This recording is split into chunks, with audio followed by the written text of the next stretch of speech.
Olá, muito boa tarde você internauta, ligado aqui nas nossas informações no Notícias Agrícolas. A gente está de volta com a nossa programação de boletins, agora para falar um pouco mais sobre mercado do petróleo, mercado que recua nas bolsas internacionais na sessão de hoje. E para falar sobre tudo isso eu converso agora com o Flávio, ele que fala com a gente ao vivo de Portugal. Flávio, muito boa tarde, obrigado pela sua presença mais uma vez aqui com a gente.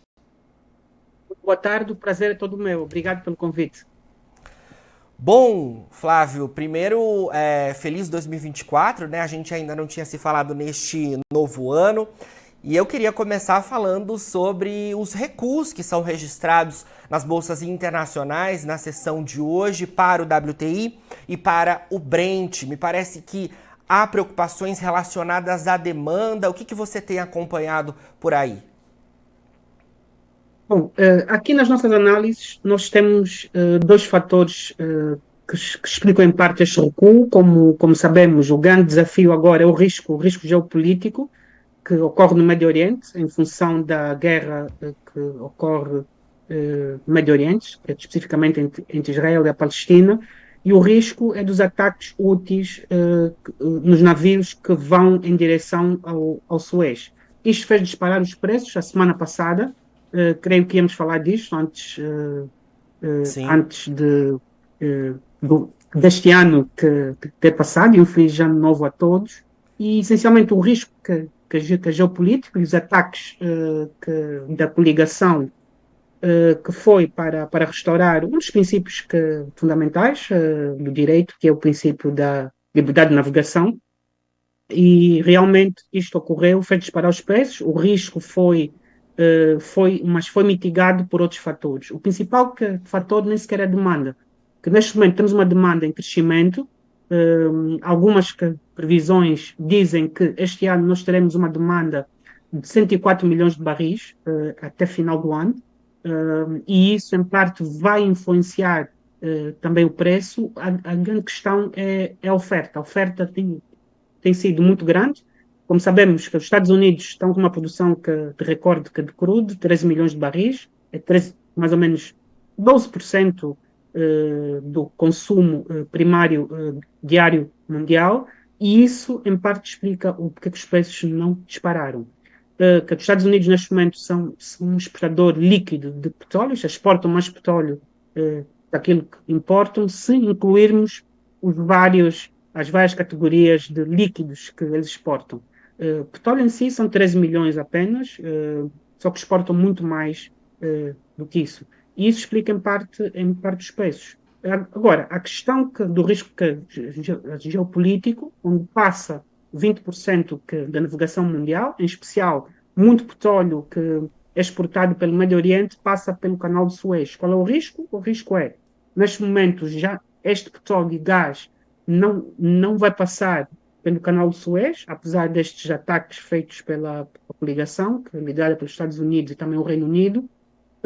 E estes navios agora têm que ir pelo Cabo da Boa Esperança, pela África do Sul. Então, é uma rota muito mais custosa, e isso pode significar preços mais elevados nas próximas semanas. Mas, para já, temos muito petróleo, embora as reservas estratégicas americanas que estejam em baixo. Nos Estados Unidos temos também, principalmente no Sudeste, especialmente aí no Texas, uma procura maior do que o normal por crude e também por gás natural, explicam o porquê que o preço não baixou mais. Então, há fatores que explicam a demanda, há fatores que explicam a oferta, mas a principal razão porque que os preços não se mantiveram acima dos $80 o barril é essencialmente aquela que eu disse: temos muito petróleo no mercado. Perfeito. Então, a gente olhando, né, todas essas informações que você nos passa, Flávio, o cenário para o mercado olhando à frente é de suporte aos preços, na sua visão, né? É de suporte aos preços por enquanto. A grande Certo. questão é que também temos notícias muito interessantes. Por exemplo, a China começa a recuperar economicamente. Estima-se que o ano passado que tenha crescido de forma bastante relevante e isso pode significar um ano muito bom para a China este ano. O que significa mais demanda por crude e preços mais elevados. Este outro fator foi um bocado que escondido este aumento da oferta foi menosprezar a demanda chinesa. Então, a China é possível que este ano também contribua em boa medida para o aumento da demanda. Isso pode fazer encarecer os preços. A Wood Mackenzie, creio que estima este ano um crescimento da demanda em mais ou menos meio milhão de barris, mais ou menos, entre meio milhão a 1 milhão. Isso pode significar preços mais elevados. Para já, estamos com bastante petróleo no mercado. Eu não vejo preços muito elevados. Creio que falamos em dezembro, e eu, na altura, disse que não via preços muito elevados para a primeira metade deste ano. Para a segunda metade, creio que pode ser um bocado diferente por várias razões, até por razões políticas. Uma delas que está relacionada com esta eleição americana. Isto porquê? Porque podemos ter uma quebra da oferta artificial, isto é, politicamente motivada pelos árabes e também pela Rússia, sendo estes os países que lideram o grupo da OPEP+. Como sabemos, representa mais de metade da produção petrolífera mundial. E esse é o risco, mas para já não vejo preços acima dos 80, 85 dólares o barril nos próximos meses. É possível que isso ocorra se deteriorar da situação geopolítica. Para já, a questão fundamental é que temos os Houthis a impedir os navios que levam petróleo e gás pelo Suez. E isso significa pressões para preços elevados. Mas tudo vai depender de como é que se vai lidar com esta situação. Flávio, ainda olhando essa questão do canal de Suez, né, e o mercado do petróleo, eu queria que você falasse um pouco mais para a gente sobre como que funciona essa questão dos fretes marítimos, né, e como que se é fácil ou se é difícil para as empresas mudarem as suas rotas ou de alguma forma terem que esperar um tempo maior para que possam fazer todo o seu movimento de logística marítima. Como é que funciona isso? Excelente questão. Isto é uma das questões que eu acho que deveria ser um bocado mais divulgada, a questão da logística internacional e das cadeias, principalmente no setor das commodities, onde nós trabalhamos, que é petróleo e gás, as commodities em geral. Há dois fatores daqui fundamentais. Um dos fatores é as grandes empresas que são contratadas para fazer estes carregamentos são empresas em regra independentes, que tipicamente uma petrolífera hoje em dia não é como nos anos 60, que tinha a sua frota inteira de navios para transportar o crudo ou gás. E isso aplica-se das commodities em geral. E também para os produtos manufaturados asiáticos, essencialmente. O que é que acontece? A questão fundamental é, empresas como a Lloyd APAG, empresas como a Maersk, são duas das principais empresas de navegação marítima mundial, não querem arriscar neste momento que os seus navios passem não é pelo canal de Suez, porque o canal de Suez é mais acima, que liga o Mar Vermelho, mas essencialmente no estreito Bab el-Mandab, que é o estreito das lágrimas, acho que é assim que é o nome em árabe.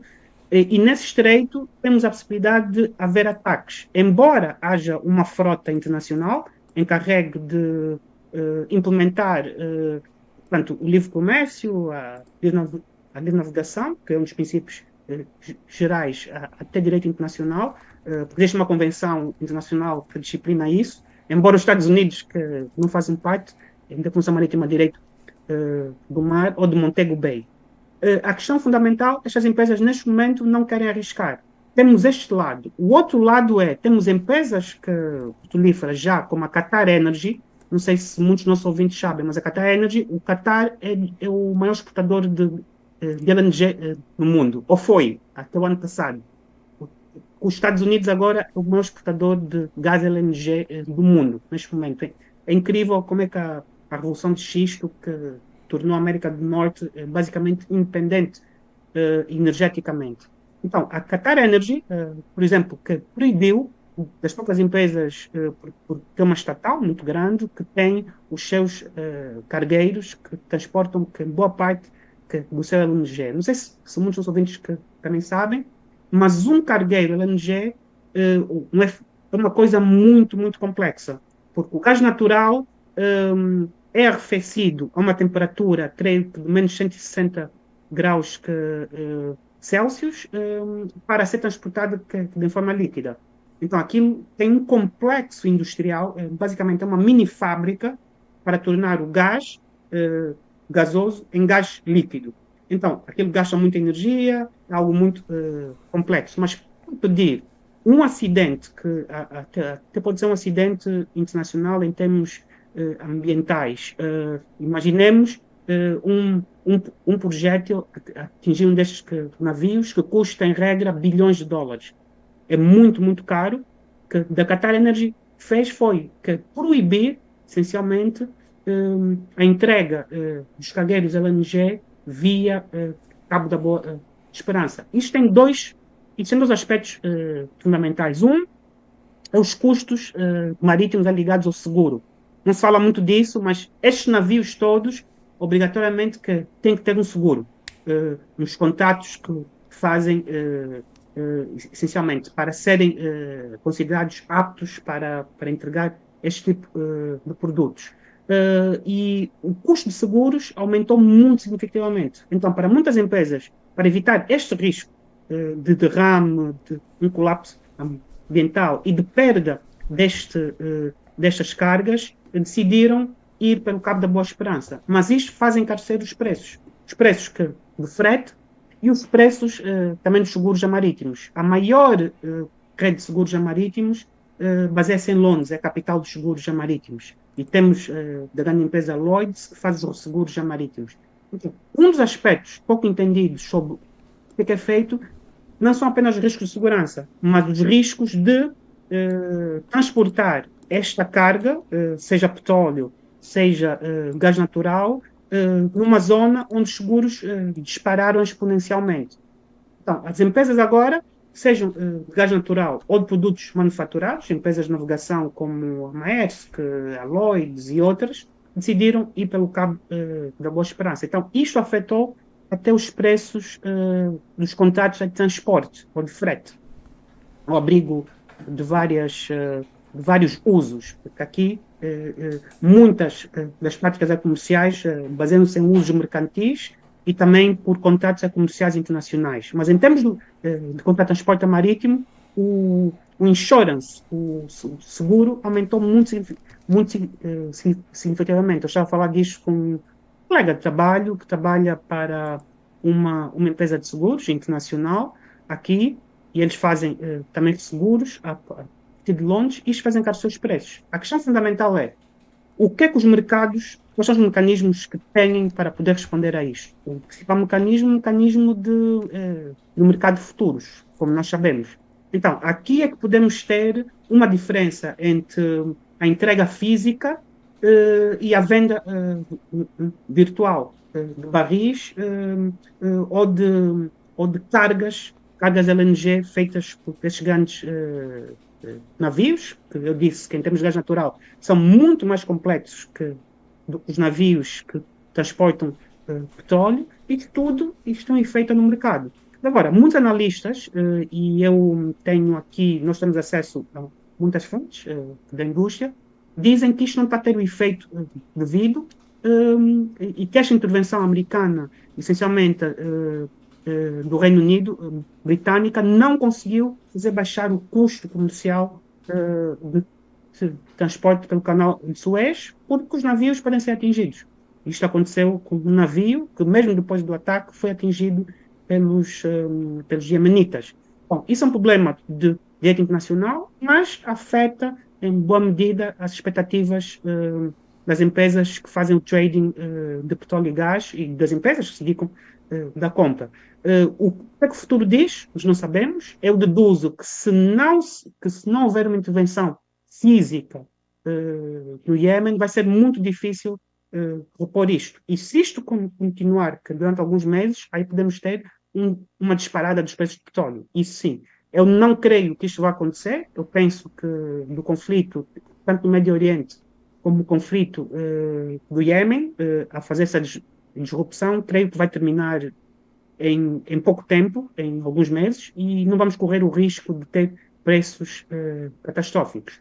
Portanto, esta é a Sim. análise. Temos o problema dos seguros, temos o problema de contratos seguros aumentaram de forma muito significativa, e é muito arriscado hoje uma empresa como a Maersk perder, por exemplo, vidas humanas quando podia simplesmente, com uma viagem, obviamente, muito mais longa, 2 semanas ou 3 semanas mais longa, passar pelo Cabo de Boa Esperança, na África do Sul. Portanto, isto é o que as minhas fontes me dizem quanto à questão da logística, e espero que isto demonstre que a logística internacional é bastante frágil. Este é um dos problemas que isto veio demonstrar, e se calhar a necessidade da construção de gasodutos. Há projetos de gasodutos a passar até por Israel, a passar pelo Azerbaijão, para que o gás natural se faça, mas isso requer paz, isso requer uma região não em, não em conflitos. Como sabemos, o Iêmen está em guerra desde 2015. Portanto, eu não estou a ver esta uma mera intervenção para resolver. Eu creio que isto pode ser resolvido politicamente, e creio que vai ser resolvido politicamente, e teremos preços a rondar os $70 o barril. Se isto não se resolver, isto continua durante um mês ou dois, aí sim, aí nós podemos entrar em pânico, porque o preço vai disparar. E isto é unânime entre a Wood Mackenzie, DHS Market, as grandes empresas que fazem estudos sobre o impacto que estes eventos inesperados têm no preço do petróleo.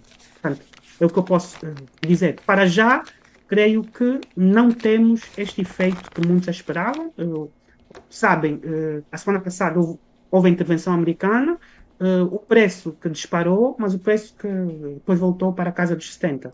E estamos por aí. Portanto, a questão da logística é fundamental. Agora, temos 20% do transporte internacional a ser redirecionado pelo Cabo de Boa Esperança. Isto não são boas notícias para nós trabalharmos, porque nós também não queremos ver preços muito Sim. elevados, porque isso pode matar a demanda por petróleo. Portanto, esta é a nossa posição enquanto consultores na área.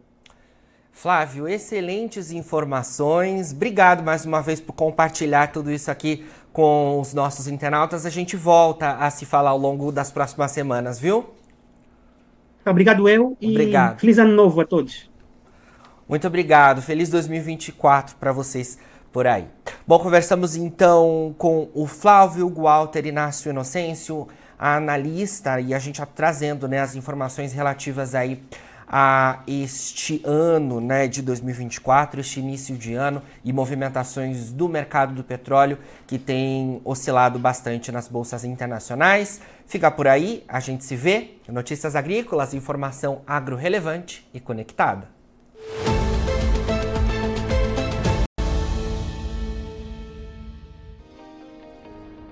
Se inscreva em nossas mídias sociais, no Facebook Notícias Agrícolas, no Instagram @Notícias Agrícolas e no nosso Twitter @Notiagre. E para não perder nenhum vídeo, não se esqueça de nos acompanhar no YouTube e na Twitch, Notícias Agrícolas Oficial.